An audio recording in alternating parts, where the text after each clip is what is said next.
ഒരു ആൾ മരിച്ചാൽ ആ മയ്യത്ത് കൊണ്ടുപോകുമ്പോൾ കേട്ടോ, ദീനിലില്ലാത്ത കാര്യമാണ് അവിടെ ലാ ഇലാഹ ഇല്ലല്ലാഹ് എന്ന് ഉറക്കനെ ഓതല്. ദീനിലില്ലാത്ത കാര്യമാണ്. ചെറിയ ഉദാഹരണം പറയാം, സാധാരണക്കാർക്ക് മനസ്സിലാക്കാനാണ് പറയേണ്ടത്. ആ ദീനിലില്ലാത്ത കാര്യമാണ് ഉറക്ക ദിക്റിൽ പോവുക എന്നുള്ളത്. തെളിവാണോ? ഇമാം നബവി, രണ്ടാം ഷാഫി എന്നറിയപ്പെടുന്ന ഇമാം നബവി, അദ്ദേഹത്തിന്റെ വ്യത്യസ്ത ഗ്രന്ഥങ്ങളിൽ അൽ അദ്കാർ എന്ന് പറയുന്ന പ്രസിദ്ധ ഗ്രന്ഥത്തിൽ അദ്ദേഹം പറയാ എന്ത്, അസ്സുഖൂതു ഫി ഹാലി സൈരി മഅൽ ജനാസ, മയ്യത്തിന്റെ കൂടെ പോകുമ്പോൾ മിണ്ടാതെ പോകണം. ഫലാ യർഫഅ സൗതൻ ബിഖിറാഅത്തിൻ വലാ ദിക്രിൻ, ഖുർആൻ ഓതിക്കൊണ്ട് ശബ്ദമുയർത്തരുത്, ദിക്ർ ചൊല്ലി ശബ്ദമുയർത്തരുത്. ആരാ പറയണത്? ഈ നാട്ടിലെ സമസ്തയിൽപ്പെട്ടവർ പറയാം ഞങ്ങൾ ഷാഫി മദ്ഹബാണ്. അതിലെ രണ്ടാം ഷാഫി എന്നറിയപ്പെടുന്ന മഹാനായ പണ്ഡിതൻ പറയാ മയ്യത്ത് കൊണ്ടുപോകുമ്പോൾ മിണ്ടാതെ പോകണം, മയ്യത്തിന്റെ കൂടെ പോകുമ്പോൾ ഖുർആൻ ഓതി ശബ്ദം ഉണ്ടാക്കരുത്, ദിക്ർ ചൊല്ലി ശബ്ദമുയർത്തരുത്. അപ്പൊ ഞങ്ങള് നബിയും സഹാബത്തും പോയതുപോലെ മിണ്ടാതെ പോയാ പറയും പുത്തംവാദികൾ എന്ന്. കണ്ടോ? ഒരു ഉദാഹരണമാണ്. അങ്ങനത്തെ എത്ര ഉദാഹരണം വേണം? മയ്യത്തിന്റെ അടുത്ത് ഞങ്ങൾ ഖുർആൻ ഓതലില്ല, സാന്ദർഭികമായിട്ട് പറയാ, ഞങ്ങൾക്ക് ഖുർആൻ ഓതാൻ അറിയാത്തോണ്ടല്ല. പിന്നെ ഖുർആൻ ഓത് ഞങ്ങൾ പല സമയത്ത് ഓതാറുണ്ട്. മഗ്‌രിബിന്റെ ശേഷവും സുബൈക്ക് ശേഷവും അല്ലാത്ത സമയത്തൊക്കെ ഇരുന്ന് ഓതാറുണ്ട്. ഒരാൾ മരിച്ചാൽ അതിന് ചുറ്റുമിരുന്ന് ഒരു ഖുർആൻ ഓത്തിന്റെ സമ്പ്രദായം ദീനീപരമായ ഒരു ആചാരമായി നബിയോ സഹാബത്തോ താബീങ്ങളോ തബഅത്താബീങ്ങളോ മദ്ഹബിന്റെ ഇമാമുകളോ ഒന്നും പഠിപ്പിച്ചിട്ടില്ല. ഇല്ല, ഉറപ്പിച്ച പറയണത് ഇല്ലെന്ന് മാത്രമല്ല, ഇതൊക്കെ സാധാരണക്കാരെ മനസ്സിൽ പെട്ടെന്ന് മനസ്സിലാകുന്ന കാര്യമാണ് ഞാൻ പറയണത്. എന്നാൽ പ്രിയപ്പെട്ടവരെ, ഈ ആയത്തൊന്നും എടുത്ത് നോക്ക്. നിങ്ങളെ നാട്ടിലെ സമസ്തന്റെ പള്ളിയിൽ പോയി ഉസ്താദിനോട് ചോദിക്കുക, ഇവിടെ ഇമാം ഇബ്നു കസീർ റഹ്മത്തുള്ളാഹിയുടെ തഫ്സീർ ഉണ്ടോന്ന്. ഉണ്ടെന്ന് ഷാഫി മദ്ഹബിലെ പണ്ഡിതനാ ഉണ്ട് എന്ന് പറയുകയാണെങ്കിൽ നിങ്ങൾ പറയാ ആ തഫ്സീർ ഒന്ന് തരി. എന്തിനാ തഫ്സീർ ചോദിക്കുന്നത്? ഈ എന്ന ആയത്തിന്റെ വിശദീകരണം ഒന്ന് വായിച്ചരാൻ പറയാം ഉസ്താദിനോട്. ഇതൊക്കെ സാധാരണക്കാർക്ക് വേഗം മനസ്സിലാകുന്ന കാര്യമാണ്. ഞാൻ വായിക്കവിടുന്ന്, എന്നിട്ട് നിങ്ങൾ ഇല്ലാത്തതാണോ പറഞ്ഞത് എന്ന് ചോദിച്ചു നോക്കുങ്ങൾ. ഞാൻ പറയാ, അവിടെ ഒരാൾ മയ്യത്തിന്റെ അടുത്തിരുന്ന് ഖുർആൻ ഓതിയാൽ അതിന്റെ വിധി എന്താ അതിന്റെ വിധി? ആരാ പറയണത്? പള്ളി ദർസിലെ അലമാരയിൽ സൂക്ഷിച്ചു വെച്ച പള്ളി ദർസിൽ ഓതിക്കൊടുക്കുന്ന ഇമാം ഇബ്നു കസീർ റഹ്മത്തുള്ളാഹി അലൈഹി മഹാനായ പണ്ഡിതന്റെ തഫ്സീറിൽ ഷാഫി ഇമാം പറഞ്ഞു എന്ന് പറഞ്ഞിട്ട് ഇമാം ഇബ്നു കസീർ റഹ്മത്തുള്ളാഹി അലൈഹി കൊടുക്കുകയാണ്. ഏതായത്തിന്റെ വിശദീകരണം ഒന്നുകൂടി കേട്ടോ.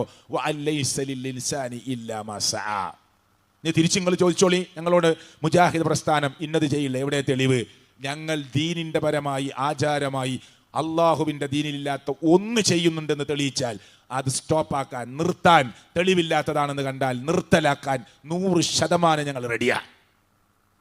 തിരിച്ച് 100 കണക്കിന് കാര്യങ്ങൾ ചോദിക്കാം. അതിനാ ഞാൻ ചില ഉദാഹരണം പറയണത്. അപ്പോൾ മരിച്ചെടുത്തിരുന്ന് ഖുർആൻ ഓതാൻ തെളിവുണ്ടോ? ഉണ്ടോ?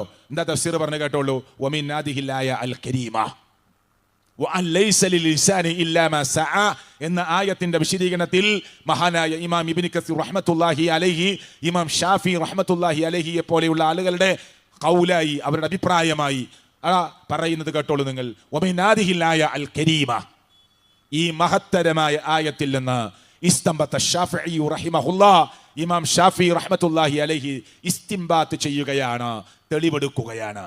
വമനിത്തബഅഹു, ഇമാം ഷാഫിയെ പിന്തുടർന്നവരും ഇസ്തിംബാത്ത് ചെയ്യുകയാണ്. എന്താ ഇസ്തിംബാത്ത് ചെയ്യുന്നത്? ലാ അന്നൽ ഖിറാഅത ലാ യസ്ലി ഇഹ്ദാഉ സബാബിഹാ ഇലൽ മൗതാ. ഒരു മയ്യത്തിന്റെ അടുത്തിരുന്ന് പരിശുദ്ധ ഖുർആൻ പാരായണം ചെയ്യുമ്പോൾ അയാൾക്കതിൻ്റെ കൂലി കിട്ടുകയില്ല, പ്രതിഫലം എത്തുകയില്ല. എന്താ കാരണം? ലിഅന്നഹു ലൈസ മിൻ അമലിഹിം വലാ കസ്ബിഹിം, അത് ഈ മരിച്ചു കിടക്കുന്ന മനുഷ്യന്റെ പ്രവർത്തനത്തിലോ അധ്വാനത്തിലോ പെട്ടതല്ല.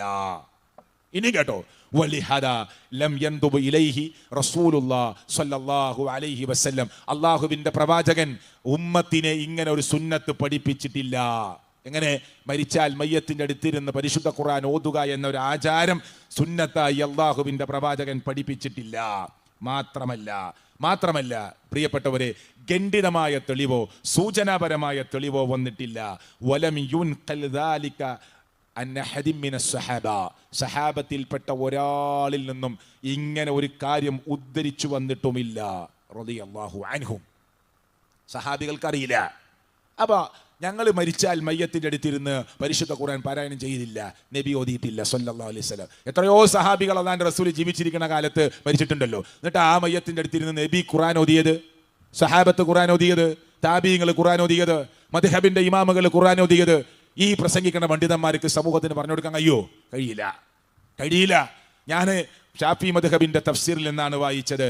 അങ്ങനെ വല്ല ഖൈറും അതിൽ ഉണ്ടായിരുന്നെങ്കിൽ, ഈ ഇബാറത്ത് ഇവിടെ ആ താഴോട്ട് വരുമ്പോൾ നമുക്ക് കാണാം, വലൗ കാന ഖൈറ, വല്ല ഖൈറും അതിൽ ഉണ്ടായിരുന്നെങ്കിൽ ലസബഖൂന ഇലൈഹി, ഈ വിഷയത്തിൽ നമ്മളെക്കാൾ മുമ്പ് അവർ മറികടക്കുമായിരുന്നു, സഹാബത്ത് ചെയ്യുമായിരുന്നു. ഇപ്പൊ ഞാൻ 2 ഉദാഹരണം പറഞ്ഞു അല്ലേ. ഇനി മയ്യത്തിന്റെ അടുത്ത് നിന്ന് തൽക്കീനോദലോ, ഞാൻ വിഷയത്തിലേക്ക് തന്നെ തിരിച്ചു തരാം. മയ്യത്തിന്റെ അടുത്ത് നിന്ന് തൽക്കീനോദലോ അള്ളാന്റെ റസൂലും സഹാബത്തും ചെയ്തിട്ടില്ല, ഞങ്ങൾ ചെയ്യണില്ല. കണ്ണൂക്ക് അള്ളാന്റെ റസൂലും സഹാബത്തിനും അറിയില്ല. നിങ്ങൾ ചോദിച്ചോക്ക്, ബാപ്പാന്റെ കണ്ണ് ചാടി പോണ ദിവസം, ഉമ്മാന്റെ കണ്ണ് ചാടി പോണ ദിവസം, പുഴുക്കൾ കയറിയിട്ട് കബറിൽ നല്ല നനഞ്ഞ മണ്ണ് അല്ലെങ്കിൽ പുഴുക്കൾ കൂടുതലുള്ള സ്ഥലം, ശരി കണ്ണ് ചാടിയേക്കാം, നമുക്കറിയില്ല, അള്ളാഹു ആലം. ഇനി അഥവാ കണ്ണ് ചാടി പോകുന്ന ദിവസം കണ്ണൂക്ക്, അന്ന് ബാപ്പാന്റെ കണ്ണ് ചാടും തന്നെ വിചാരിച്ചോ, ഉമ്മാന്റെ കണ്ണ് ചാടും തന്നെ വിചാരിച്ചോ, എന്നാ നമ്മളെല്ലാരും വിളിച്ചിട്ട് ബിരിയാണി കൊടുക്കല ആണോ? നമ്മളെല്ലാരും വിളിച്ചിട്ട് ഒരു ബിരിയാണി അതിന്റെ വക. ഉമ്മാന്റെ കണ്ണ് ചാടി പോണ ദിവസം, ബാപ്പാന്റെ കണ്ണ് ചാടി പോണ ദിവസം, ഇത് പ്രമാണത്തിലില്ല. ബുദ്ധിക്കെങ്കിലും യോജിക്കുന്നുണ്ടോ? ഉണ്ടോ സുഹൃത്തുക്കളെ? ഇങ്ങനെ രാജാരില്ല 40 ആഘോഷിക്കല് അള്ളാന്റെ റസൂലും സഹാബത്തിനും പരിചയമില്ല. ആണ്ട് നടത്തല് അള്ളാന്റെ റസൂലും സഹാബത്തിനും പരിചയമില്ല. ഇനി തിരിച്ച് നിങ്ങൾ ചിന്തിക്കുക, ആലോചിക്കുക, നിങ്ങൾ ചെയ്യുന്ന ഏതെങ്കിലും ഏർപ്പാട് മുജാഹിദുകൾ ചെയ്യുന്ന, ഇത് എവിടെ തെളിവ്? ചോദിക്കുക, നിങ്ങൾ പഠിക്കുക, അന്വേഷിക്കുക. ആരെയും കുറ്റപ്പെടുത്താനല്ല ഇതൊക്കെ പറയുന്നത്. ഇതിനൊന്നും പ്രമാണമില്ലാന്ന്. ഇതൊന്നും ഇസ്ലാമിൽ പെട്ടതല്ല.